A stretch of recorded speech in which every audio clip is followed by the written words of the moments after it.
Hi there, happy Thursday and welcome back to my channel. I just wanted to say, first of all, thank you for watching. Thank you for being curious about my healing journey. I know I'm putting a lot out here about myself, but I think to myself, this is the way I'm going to heal. This is my only way to heal. This has always been my way. So today I would like to cover blockers in our lives, whatever it could be. It could be blocking love, money. You could be blocking a lot of good things in your life because of things that happened as a child or even as an adult, and some cases that you may have forgotten. So I just want to get right into it and talk about what I have going on, which is I have a money blocker. I can accumulate some money, and then all of a sudden I feel like I don't deserve the money. And I find that happens a lot of times with a lot of people. I have so many talented friends, and all of them don't want to they don't want to use their crafts to make money. Or such as like healing. Like if you have something that you can be healing with, you don't really want to use money for that. But I think that we just have a very sad relationship with money because we're blocking it. And here's my story. So I have a memory of being very poor, and I would go up to I would see my father. He wouldn't support me, so that's another form of money that's blocking. I'm blocked by that. Like, I'm looking now at my dad as a bad person because he's not providing for me. And so I would be forced to visit and act as if it was anything other than I was a mistake. So I was acting like I was something more than a mistake up there. And that was hard on me. And if you don't think that it's hard on somebody to have to go see somebody who you don't want to see, it does affect you deeply and strongly. So at night, I would be at my grandparents' house, cabin, and I'd watch my grandfather count hoards of cash on the dinner table. So here I am watching this, and I'm like, okay, so what am I seeing here? I'm finding this as a little impressionable child that I was not seen. I was not valued, and money was associated with greed. And I'd been working on this right now. I've been working on this at this time, right? At this time in my life. And I'm thinking, I don't know where it comes from. I don't know where it comes from. So as soon as I start saying, hey, I don't know where this is coming from, that's when I get that download of, oh, here's where it's coming from, Erica. It's seeing this and being blocked from that. So associating the money with greed is a really huge thing. So, and I did write some of this down too, because I didn't want to get too unfocused during this talk. Sorry. So, oh no, my nose is like, I'm going to just like a little bit scratchy. Oh, sorry. It's, you know what? It's unedited. It's unrehearsed. It's this. I did write this down, but I'm not rehearsed at all. So another thing that we could be blocking ourselves in is love or a fulfilling relationship. And contrary to what most people believe, loneliness can present itself in an unexamined union with somebody. And it could be with two people that have been together a very long time, such as myself. I've been with my husband for 34 years now. And, since the 90s, I'd been writing and talking about what I want to see in our relationship, our union. And this was, when our daughter was conceived. So I just started knowing that now I have someone else coming into this realm with us, and I want to see how we can do this and if we can manage to raise this child a little bit in a better way than we were raised ourselves. And I'm not putting anyone down. I'm just saying that's toxic behavior. I didn't want to bring that toxic behavior into our child's life, okay? So this is in 1990. 30 years later, 2020, my ass woke up, and all of a sudden I was at the point where I was able to bring it all to the surface. I was not being prioritized by my husband, but at the same time, I was also not prioritizing myself. You see, when you're not a vibrational match for something, or if you are a vibrational match for something, I'm not prioritizing myself. So when people come at me, they won't prioritize me until I prioritize me. That's when people understand what you mean, that you mean business here.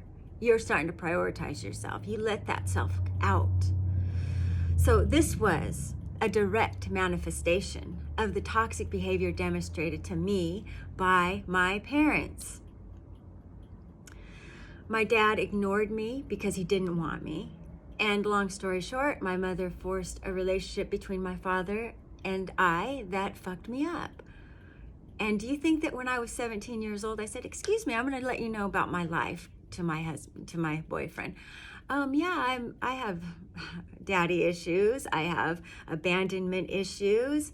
I was in this toxic relationship with my father for 12 years that I don't know why it wouldn't fuck me up, but it has. Hello, do you want to be in this relationship with me? You're right. I wish we could do that. And I think that we can eventually, because I think these memories are coming up for a lot of people. So after my mom ascended, a stream of spiritual awakenings began, causing this ability to go deep into my past and then see all these patterns. Not only was I seeing my own patterns, I was seeing every single pattern of the people that were around me in my life. And this was not easy. This is hard to do. And people always are like, "Oh yeah, I woke up and I'm this and I'm that," and da-da. No one tells you about how hard this is. This is nothing like you can understand, because this is literally you coming out of yourself and facing yourself. It is a death between your ego and the real you when you start to experience these spiritual awakenings, which happen after a death such as my mother, where we were just intertwined, we were so intertwined. And also the other part about this, I have to mention that this is very important, because when you figure out what happened, your toxic behavior from your parents has been in your life, and this is why you've been going on this roller coaster, asking yourself, why do I keep getting in this same relationship with a different person? Why do I keep getting in this relationship with a different person? It's the same relationship, different person. I'm serious. At this point, you will figure out that you have caused and carried some of that, some or all of that toxic behavior with you into your other relationships. And of course, healing your past is 110 million trillion infinity %. That is the most important thing in fulfilling any union with anyone, another soul. Because this doesn't have to be a sexual person. This is everybody. I'm talking about you. This doesn't just carry on into, oh, it's just me and my husband. No, this carries on to all of your friendships. Every single solitary one of them. The way you treat that friend, the way you are, if you're not courteous, if you're seeking to get from them and you aren't trying to give to them, you'll begin to see these things and you'll start to really feel it, So, the other part about this is, of course, and I already did say this about us strangers finding each other's avatars so attractive. And as we're doing that in our lives, we're like, okay, yes, I see this guy that I'm so attracted to. And why are you attracted to that person? What makes you attracted to that person? It's their avatar, but usually it's because you have a type and you're seeing this person as a piece of you, as a part of you. When you're looking at them, you're maybe even, because a lot of times, spouses tend to start looking alike. Even friends will start to look alike, and friends will start to look like family members of that person. It happens to me all the time, and it's very interesting when it does, because I really get into it. I'm like, whoa, I'm seeing all this stuff before my eyes. So it kind of like makes life so much more exciting when you're, meeting people that are similar to the people in your life. And this is the really interesting part that I found. So it's your responsibility to heal your inner child and let your inner child play and be curious of this world around them, and to be curious about the adult you that they're in, because right now you probably have stuffed down that and quieted that inner child. And now as you begin to allow that inner child to grow and become part of you again, now you're two. You got you, the adult you, who was not listening to your inner child, and you have now your inner child showing you this beautiful thing that now can be, your curiosity can be ignited in this. And you need to let them help you, because they are wise and naturally honest, and naturally they're telling the truth at all times, and they're vulnerable. And I honor the child within, and I hope you do too. And I honor the child within you. I think a good idea, if you have a close-knit group of friends that wants to all work on the inner child, is to actually allow that inner child to come out and play with the other inner childs around you.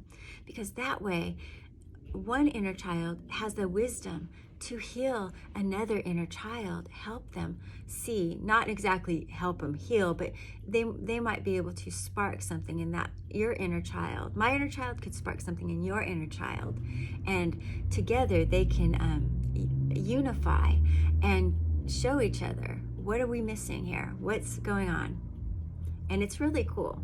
So the healing process is brutal. Like I said, it's severing your ego from the real you. And this is when you will learn and truly understand how to let go, how to be vulnerable and act to yourself and everyone around you. Okay, how to be vulnerable towards yourself and everyone else around you. Sometimes I will cry because I'm joyful, I'm happy. Like most of the time right now, I'm crying because I'm happy. Because when I'm learning something new, I'm happy. No matter what it is, even if it is a past regression, an old past wound or something, I cry and I laugh because I'm like, oh, that's it.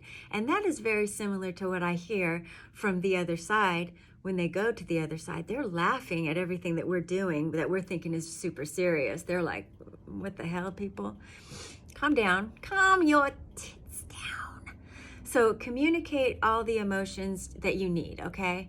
So this is very important too. People are always like, oh, I don't have this, and I don't have this, and I don't have any friends that call me. I don't have any this that do this.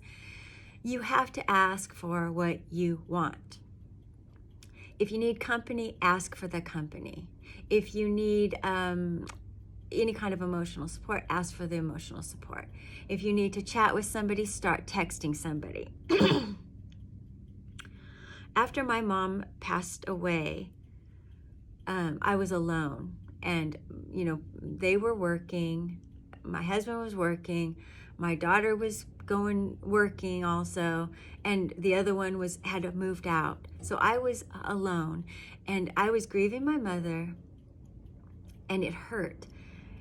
It felt lonely and like hellish. So I would call hotlines. I would text a hotline, and because for depression and anxiety, I didn't think I could go on. I felt like I was having a heart attack. So I was just like, what more do we want here? This is terrible. So I would do that, and that would truly help. I would, if I needed someone to come and be with me, a friend, my aunt at the time that was here, and I would ask them to please come and check in on me and hang out with me for a bit. If you really feel like you need to be with someone, please ask, please. So another thing, when my mother left her body, I did as well. And we were not separated in life, and we were not separated in death. We went through that process together. And I'm going to say this confidently because I know that it's true. I went to another place. I went to another state of being. I am not who I was in 2019, not even by a long shot. I'm not what I was. I look at old pictures of myself and I will not recognize myself. I will see old videos of myself and I will not even, that is not me. I mean, I know it's me. I'm not crazy. I'm just saying, I know it's me, but I'm saying that is not me now. This is a different me here. And I wanted to also say it took 2 years before I was able to listen to my higher self clearly. So I'm intertwined with my mother throughout 48 years of my life. And then all of a sudden, when she drops her body, I dropped mine. And I had to drop it so that I could hear.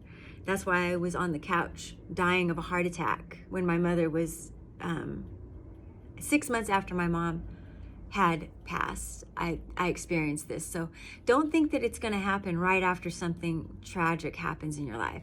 This can actually go on into, it can manifest 6 months later. It can manifest a year later. You know, you have to be aware of this fact. So it took me 2 years, and I am still healing, and I learn daily, and that never ever stops.